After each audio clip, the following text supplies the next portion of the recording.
Ladies and gentlemen, may I have your attention, please? The show starts in 3, 2, 1, go. Good morning, CaneSport. It's February 17th, 2022. I'm Gary Ferman, the publisher of CaneSport.com, joined as always by our managing editor, Matt Shodell, as we discuss the news of the day, presented as always by Life Wallet, where the time is now to take charge of your personal health. And what's up with the glasses, man?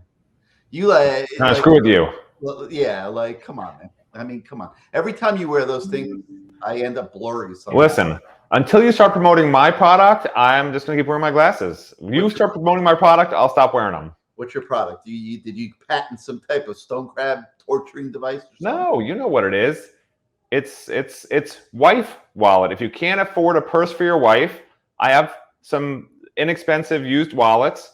And, who wants to carry around a bulky purse anyway? A wife wallet is much handier. It's less expensive. I mean, it makes a lot of sense. And I have a bunch of them in my closet, and they're for sale. So you start promoting my business. I'll stop wearing the glasses. All right, presented by my commercials. Wife Wallet. Here, where you have some my commercials for your wife. See, it could be as small as this. Start playing my commercials. You come up with the slogan. We'll throw that in next time. All right, Matt. Let's. Here's the slogan: Wife Wallet. Save money on your wife's purse. Don't buy her a new purse. Buy her a used wallet from Matt Shodell. That's the slogan. All right. I may let you do. I don't think I can remember that. I mean, presented by Life Wallet, where the time is now to take charge of your personal health. Like I've mastered that. Okay, I've got that one down. I'll come up with a better slogan. My brain is all scrambled with your Wife Wallet. All right, I'll come up with a better slogan for you. All right. I think it's a great concept, though. All right. Hey, this is going to rattle some people this morning, but I'm going to start off with basketball, okay? Because that victory over Louisville last night was classy. I know Louisville's not one of the top teams in the ACC, but you go on the road to, what do they call it, the Yum Yum Center or whatever they call that KFC knockoff center in Louisville. Jim Larinaga, I don't think it ever won there. I mean, that place has been a absolute nightmare for Miami to play in through the years.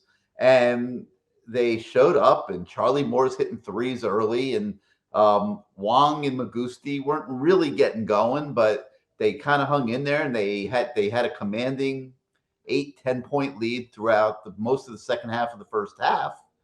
And then Louisville comes out for the second half, a different team. They were playing harder on defense. They were attacking the basket. They stopped settling for shots, and they started attacking the rim. And they have a couple athletic guys on that team, as you would expect Louisville to have. And they gave Miami fits in the second half, Matt. At one point late, Miami had gone back up by 10, and Louisville somehow came up with a 7-0 run in like a minute to cut it to 3. And, I mean, that's like, a gut check time on the road in the ACC. I thought Miami showed its class in the final minute or so. I mean, just really, really played well, made plays, and ended up winning by 7. And so, Matt, I don't think that, even though, like I said, Louisville wasn't a top team in the ACC, that this is a victory to take for granted. I don't think it's a season to take for granted. And that's why we keep talking about it on Good Morning CaneSport, because Miami is right there, is smack in this regular season ACC race. If they can get past Virginia on Saturday at home, all they are going to need is for Duke to lose one more game somewhere in here. And Duke almost lost last night at home against Wake Forest. They need, if they finish tied with Duke, they win the tiebreaker and win the regular season ACC championship, which would be absolutely unbelievable. And I hope people are getting on the bandwagon, Matt. Yeah, it's not bad for a school where all the fans are rooting for the football team and the baseball team and the tennis team and then the volleyball team, and then comes basketball. I mean, that's what it seems like sometimes, right? You tune into the basketball games at home when it's not a quality opponent. There's like nobody there. Larinaga, I think he's done a very good job with the program, notwithstanding some down years. I know you blame the FBI for it and all this other stuff, but I mean, notwithstanding that, he's a very good coach. He he doesn't bring in the 5-star recruits for the most part. He has had a couple, but he just makes it work. And this is a team. It's out of all the teams that I've seen him coach, including those teams with Shane Larkin, and I'll even go back to the Leonard Hamilton years, when they were playing at the old arena, and I had to drive down and worry if my car was going to be safe parking at that arena. I actually had my car broken into once over there. But, even going back to those years. You should have seen the Knight Center. You weren't around when No. the games were at the Knight Center when they revived the program, and it was like a half a court. Like there were no fans on. It was like playing in a theater. It literally was playing in a theater, and there were no stands on half the side of the court. It was absolutely insane.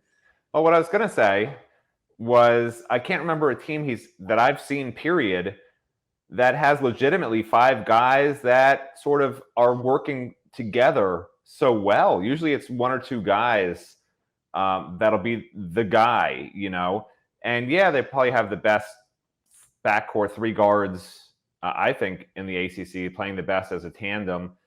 But don't underestimate Jordan Miller and Sam Wardenberg. Like they're doing little things that maybe you don't see to make this team really compete with a team that only gets 5 stars, which is Duke, or North Carolina and some of these other teams. So it's really pretty remarkable. It's a shame that Miami fans just seem to not, there's just a lot of apathy about basketball. Like, we're going to get complaints tomorrow. Why do you talk about basketball so much? If you took a survey tomorrow, all right, here you go. Take a survey tomorrow on our website. Would you rather see the Miami basketball team win a national championship or the Miami Hurricanes football team win a national championship? I bet it's 100%. 100%. Yeah, right. You do the same thing at Duke. You do the same thing at Duke, and it's 100% the other way. And the funny thing is, we beat Duke. Like, we're 500 against Duke in the Larrañaga era, and that's a basketball school. So there's a lot to be excited about if you're a Miami basketball fan. Somehow it all is working out. Just like Gary promised, everything's working out. Ever since Mario Cristobal came on, the basketball team's been great. I said it before the season that this was going to be a good team, and there was a lot of debate on our message boards. And I tried to get Jim Larrañaga to admit it before at media day before the season, and he kind of deflected my question. He didn't want to jinx himself, but you could see. I mean, I coached a lot of basketball. I coached kids basketball for many years. So even though it's obviously a whole different deal, I still have a feel for what it takes to have a good team together from all those Optimist League drafts that I had to execute. No, but seriously, I looked at the pieces that they had with, Charlie Moore, a veteran point guard coming into play his 6th year of college basketball, Isaiah Wong, a scoring machine who's not really a scoring machine this year. He's really has not broken out as a scorer this year. He's missing a lot of shots he usually would make, but that can happen any game that he can explode. I think Cam McGusty is playing at an all ACC level. I mean, just playing unbelievable basketball. And then you talk about the complementary pieces. Jordan Miller out of the transfer portal, a guy that's also, an experienced guy who's played a lot of games of college basketball. Sam Wardenberg, a 6th-year guy, even though he's a little bit of an undersized center, he's a stretch 5 who can hit threes. And then you got, all these talented young kids coming off the bench. I mean, I just saw the makings of a pretty good team, and it's turned out the way that I envisioned it. And they're so fun to watch. I think, obviously the ACC tournament's going to be fun. And I like them as a sneaky team in March Madness. I mean, they know how to win, and they know how to win close games. And guard play typically rules in the NCAA tournament. So it's going to be fun these next few weeks, Matt. And for those that don't really like basketball that much, I encourage you, walk and chew gum for the next month, because this is a fun, exciting team, and you will enjoy watching the Miami Hurricanes play. And with that, I'll put you out of your misery, and I'll move on to football, where we do still obviously have some things to talk about. And starting, Matt, with the Washington brothers. And these are a couple guys that we have talked about, obviously, a lot. And we're sort of, I don't want to say they were key recruits under the former staff, because Robbie Washington tried to commit at one point, and they didn't really take his commitment for whatever reason. And then that inspired a lot of recruitment by other schools. And now the new staff seems to want a commitment from these guys, and is having to fight their guts out for it. And it doesn't look like that's going to change anytime soon. So we have a story this morning talking about the Washington brothers and particularly Robbie sharing his perspective. They had originally said, Matt, that they were going to announce March 5th. They've moved it back to make a couple more visits. Is that a good thing for Miami or a bad thing for Miami? Doesn't matter. What makes me crazy with some of these kids is this rush to commit somewhere. They literally told me we're going to commit and then take all these visits in the summer. I mean, why commit? Why the rush? If they're good enough, people always talk about holding a spot. I don't think you need to hold a spot anymore when teams can take legitimately 40 kids, including transfers in a given class when you count backwards, especially with the COVID years limiting the last couple of years numbers. There's not going to be a school that won't give a spot to a guy, to guys with these kinds of ability. I don't understand. March 5th they want to announce, then all of a sudden they decided they're going to FSU, so they push it back to later in March. They want to visit Georgia, so it'll be after that. I mean, the whole thing to me is a little ridiculous. I didn't put in the story, but they told me their coach wants them to announce. So you know how this goes. Whenever an adult's involved, it's never done, right? It's supposed to be the other way around. Coach says commit, they commit, and then all of a sudden somebody else. I mean, the coach tells them to commit, they commit, and then all of a sudden somebody else is on them a lot that they build a bond with, and they decommit, and they open things up. I'm telling you right now, there's going to be drama with this recruitment, period. You can already just see it coming, It's just, it is going to, whether they pick Miami or not, it doesn't matter because their recruitment won't be done. It'll just be where that would be, whoever they announce for in March, that's just who's leading, It doesn't mean a lot. I think it's a good thing for Miami, the longer it goes and without a commit, because it allows the new staff to gain traction with them and have them visit campus a few times this spring into the summer, maybe come to the Legends camp in June and just gives Miami a chance to really build a bond with these guys. So I like the fact that they've put off their announcements, even though you go on to FSU and to Georgia and probably will eventually see other schools. And we'll see what happens here. We'll continue to follow it. I think there's a bigger commitment with the new staff to recruit these guys. I think their value has gone up since the coaching change. So this is going to be a fun one to watch. It's an old-fashioned recruiting battle. A couple South Florida kids, the kind of recruiting battle that that Mario Cristobal intends to win and start winning a lot more than Miami has in the recent past. And that's why this one's going to be so fun to watch. So we've got an update today on Robbie Washington as an extension of his brother Bobby and what's going on. They will go to the same school based on what they've said so far. So we'll see what happens there. And again, nobody's answered my question. Robbie and Bobby, Robert and Robert, Bobbert and Robert. I don't know. What were their given names? I'm dying to find out. I'm afraid to ask them because it might be an embarrassing question. So you got to work your sources, Gary, behind the scenes. Find out their real given names. If they're both Roberts, it wouldn't surprise me. I'll put that one on my long list, and we'll try to figure out what's going on. All right. Another story today that is very significant, and that is the story of a five-star athlete from Washington, D.C. by the name of Nicholes Harbor II. And man, I like this kid because I like the way he spells his first name. You think of Nicholes, and he spells it Nyckoles. Very unique, very cool. So Nicholes, I like your name. And I know everybody watching this show tonight would love to be pronouncing it for the next, we'll say 4 years. But a year from now, you'll be thinking 3. But for now, we'll say 4. And this guy is one of the fastest recruits in the class of 23. Absolutely a blazer, runs a 100 meters in 10.31 seconds. Mario Cristobal was recruiting him to Oregon, where they've got that great track program that's fueled by Nike and everything else.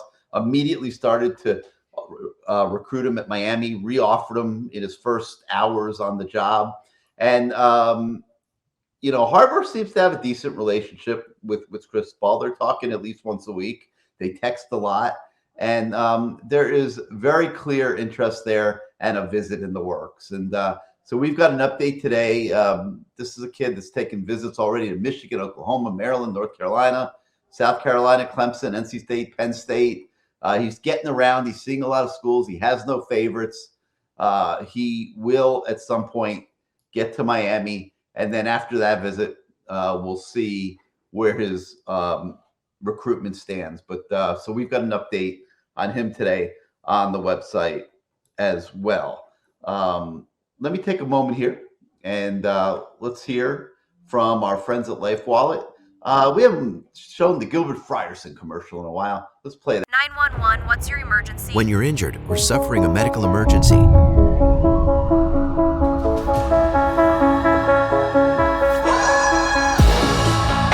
My name, Gilbert Frierson. My image, right before you. Like me now. My life depends on it. Life Wallet. Saving time, saving lives. Figure we give Gilbert a little love today. Wife wallet, saving money, saving purses. Get your wife wallet today. Wifewallet.com. And then also on the website today, we have a CaneSport TV feature with Cyrus Moss, and very impressive kid for a true freshman, Matt. You had a chance to speak to him the other day in your visit, once again, to Life Wallet headquarters that we've spoken about. And he was there doing some NIL work, and just a very composed, well-spoken young kid. And I mean, he doesn't look like a young kid because he's 6'6". Kind of reminds me of Jason Taylor, quite frankly. I mean, looks to me like he can evolve into a Jason Taylor-esque defensive end. Hopefully he could approach that level of skill, obviously. But what were your impressions after your brief chat with Cyrus Moss? Very impressive physically. You can tell he's not where he needs to be strength-wise. He's not even close. Straight like a string bean. I mean, that's what you would call him right now, string bean. But he's all of 6'6". He's so thin that he actually looks like he's over 7 feet tall. Because you know how that's sort of like an optical illusion. So he definitely has work to do, but I could see an immediate role for him just as a pass rushing end, getting his arms in passing lanes, things like that. He could be disruptive. He's got, the biggest thing for a kid like that is quickness, because it works in high school, right? When you're just that much more athletic than everybody else, but it's tough to have that quick first step. And a lot of those kids wind up putting on enough weight, like a Calais Campbell, for instance. It's just hard to be a tall, lanky end unless you just have a lot of lower body strength, and he's got to figure it out. So I personally, I know a lot of people think he has a better chance than Nicholes Kelly to play right away. I think it's the other way around. I think Nicholes Kelly has a better chance, just sort of knowing that Miami needs some physicality on defense. This guy just doesn't have the physicality right now. But if you look at him, you'll be like, wow, he's just tall and he's athletic, and now he's just got to get stronger and a little bit bigger. But it's a really nice kid. It's great talking to him, and you'll see in the interview that he's very respectful, and he seems to treat the media well, which is shocking. I don't know where did he come from? Out west? I guess out west they like the media more. I like those kids. He lives out there in the LA area and stuff, and I think he will have a little bit more toughness and strength by the fall. You want to know why? He's going to be spending a lot of time with this guy. It's Black Friday! 1 week left of the 45-day challenge. Get juicy, stay swole, and be awesome. Oh, yeah. Juicy. I have faith in my man Aaron Feld. He's Cyrus Moss is going to be one of his big projects here in the next 6 months. There's no doubt about it. They are going to want to get this kid ready to play in September, and another 15 pounds or so of muscle and as much strength as you can develop will certainly come in handy in that regard. So my money's on Aaron Feld to have Mr. Moss looking a little bit different come the fall. It's hard to gauge because everybody's different. What's reality in that regard? but whatever's reality, I feel pretty confident that they'll hit it. I'll tell you what. You can handle the Aaron Feld interview this year. I remember I just have a feeling he's the kind of guy that whichever one of us shows up to interview him in his office, it's gonna be like when I first met Andrew Swayze way back when, and I said to him, I thought I was pretty athletic looking. I said, hey, if you're just looking at me, what do you think I'd run in the 40? And he looks me up and down. He says, 5'7". So you could do the Aaron Feld. I'm sure he's going to ask. You could ask him how much he thinks you'd bench, how much you'll squat. You could ask him how juicy you are. I hope he doesn't ask those questions because I can't bench very much and I can't squat very much either. Yeah, I hate it. I tried lifting weights when I was young, and there was nothing I couldn't stand more. And I became a runner. I started running when I was a kid instead of lifting weights, and so I was skinny as hell. And weight training, wrestling, those types of things just were not my cup of tea. I always like asking the strength coaches when I first meet them to take a guess, about what they think I can do athletically. And usually, it's like an icebreaker. Usually, it just isn't very good. What they take a 5'4" in the 40. You think you get a 5'4" in the 40 from him? I don't think. I'm guessing that's what your time would be, about 5'4", maybe. Oh, if I actually ran it? Yeah. What do you think, about 5'4"? I don't think I'd finish it. I'd pull a muscle. I wouldn't even have a time. I ran the 40 once. I was a runner when I was young, so I tried the 40. I think I ran like 4.9 or something. I ran a 6.350 in high school, I think it was. So I don't know what that translates to. Nothing good. Definitely not. All right, that's going to do it for today for Good Morning CaneSport. Hope you guys have a great day. We'll be back at you tomorrow. For Matt Shodell, I'm Gary Ferman, and have a great day, everybody.